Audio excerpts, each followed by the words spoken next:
There is no shortage of knowledge concerning narcissists online. Unfortunately, some of it may end up harming us rather than helping us due to differing views that divert attention away from the enormous harm they do to others, including those who love them. There is still tons of knowledge online on what to do whether you are in a narcissistic partnership or have just ended one, using the gray rock method or going no contact, for example. However, whether you're struggling to mend a shattered heart or gather up the pieces of your life after a narcissist tore through it like a number 5 tornado, knowing what not to do around a narcissist is crucial. Relationships will not be a game in a perfect universe. There will be no such thing as a winner or a loser. Breakups and divorces will not devolve into conflicts, with one side attempting to wipe out the other. Even if there was heartbreak, two emotionally stable adults would pursue the high path to the greatest degree possible to keep the peace, particularly if there are children involved. In a perfect universe, our kindness would be balanced and repaid by someone who would show love and respect to us even though the partnership had ended. However, narcissists have extinguished all desire for a better future. As a result, whether you're trying to recover from a narcissist or you're forced to connect when you have children in common, it's important to consider the less than ideal environment you're in to properly walk the path forward. Here's what not to do while working with a narcissist for your own state of mind, mental well-being, security, and sanity. Number 1, do not participate in their playing. I thought I should send the guy who had broken my heart a taste of his own medication at the end of my marriage to a professionally confirmed narcissist. To put it another way, I wanted to be like him, shutting down my emotions like a lock, being cold and cruel, and telling him that I didn't care. Since I understood how frustrating it was to be on the other end, I tried offering him the silent treatment. Yet it was all for naught. Since I'm not a narcissist, I fell miserably at attempting to play his role. I experience remorse, sympathy, and sorrow. I realize what it takes to love and care about others. And there are certain thresholds I will never reach, such as forcing others to collapse to their knees in agony on purpose. You will fail and lose big if you play a narcissist's game for the basic explanation that narcissists are in it to gain it. There are no laws that they cannot violate or boundaries that they cannot touch. As a result, it's better not to even attempt. If you reach the lion's lair, you would not be able to get out alive. If you're lucky, you'll be able to figure things out. Number 2, I don't think they'll adjust. I always attribute the psychologist who diagnosed my then-husband for saving my life to this day. About the fact that the reality devastated me, his advice to escape and not look back was just what I wanted to hear to get out of a marriage that was slowly destroying me. He told me that narcissists never improve, and that the guy I married and had children with was just going to get worse.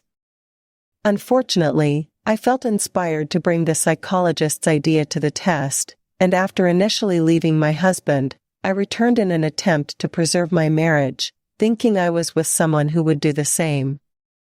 When I had to confront the fact that the counselor had cautioned me of, I learned my lesson the hard way. Since they have little reason to improve, narcissists just become stronger with time because they realize you've always fallen into their pit.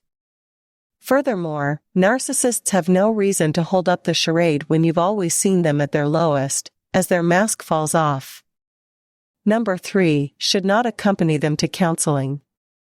Another blunder I created was pretending that seeing a psychiatrist would help me express the immense distress I was experiencing as a result of the man I loved's actions. I went to marriage therapy in the hopes that a therapist could see what was actually going on and affirm my feelings of heartbreak and disappointment, heartbreak over how my husband handled me and loss for how dramatically he had changed. I was re-traumatized by our first few therapists, who advised me I was similarly liable for the condition of my marriage and that I could do harder if I decided to make things work. I had already accustomed myself to the fact that my life was as nice as it was going to be by the time I found myself in the clinic of a counselor who specializes in personality problems, especially narcissism, and that I needed to suck it up and avoid moaning about it. You can never go to counseling with a narcissist because they are really effective at manipulating people, even therapists, that you are the issue.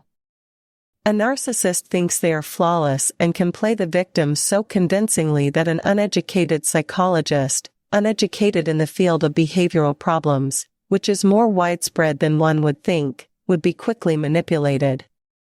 As a result, the risk is just not worth it. Instead, get help on your own. Additionally, locate somebody you may consider to be informed regarding narcissists. Number 4, they are not to be dismissed. This can be summarized in a few words. Consider the most insignificant thing that someone you loved could possibly do to break or destroy you. Number 5, a narcissist will stoop to new lows. Whether you're going through a divorce or custody battle with a narcissistic partner, don't underestimate them. As a result, don't do anything. Let rid of any and all illusions of what you're capable of. You won't be disappointed if they go to unimaginable lengths to harm you this way. Number 6, do not be fooled into believing they have no idea what they're doing. Any schools of thinking deem narcissistic personality disorder to be a psychiatric disorder. The difficulty with this example is that it conflates NPD with other psychiatric disorders including depression and assumes that a narcissist should be handled with medicine or counseling. However, the fact is that narcissists have complete power of their behavior. They simply don't see the point. This is shown by how a narcissist behaves differently in public than behind closed doors. They're well aware of what they're doing, which is why they try to keep their actions hidden from the public eye. Number 7, do not attempt to mediate. I had to learn another lesson the hard way. I expended a great deal of energy attempting to mediate between the narcissist I adored and others, especially our children. I couldn't comprehend that anyone would purposefully harm someone they cherished, so I made a slew of reasons to attempt to mitigate the suffering my children were experiencing.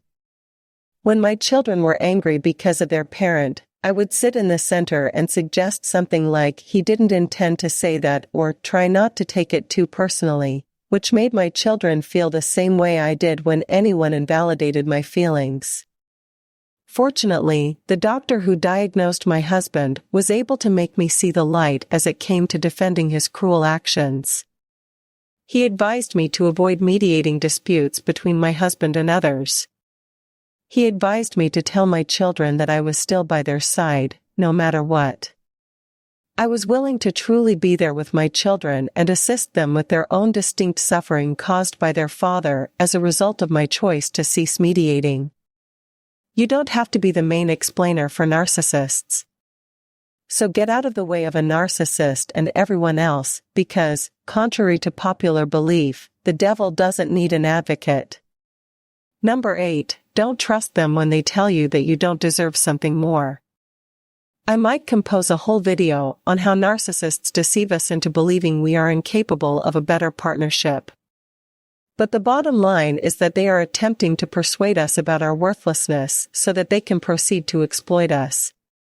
The reality is that narcissists are well aware that we are superior to them, which is why they seek us out in the first place, because we possess virtues that they lack, such as kindness, empathy, forgiveness, and the desire to love. Most specifically, narcissists are serial liars, so don't believe anything they tell. Understanding who you're up to, accepting them for who they are, and realizing that what you do is just as critical as what you don't do is the perfect approach to cope with a narcissist. As long as you're loyal to one of the two choices. Thanks for watching this video. Don't forget to like and subscribe. If there is anything that needs to be discussed, write in the comments column below. Thanks for watching this video. Don't forget to like and subscribe. If there is anything that needs to be discussed, write in the comments column below.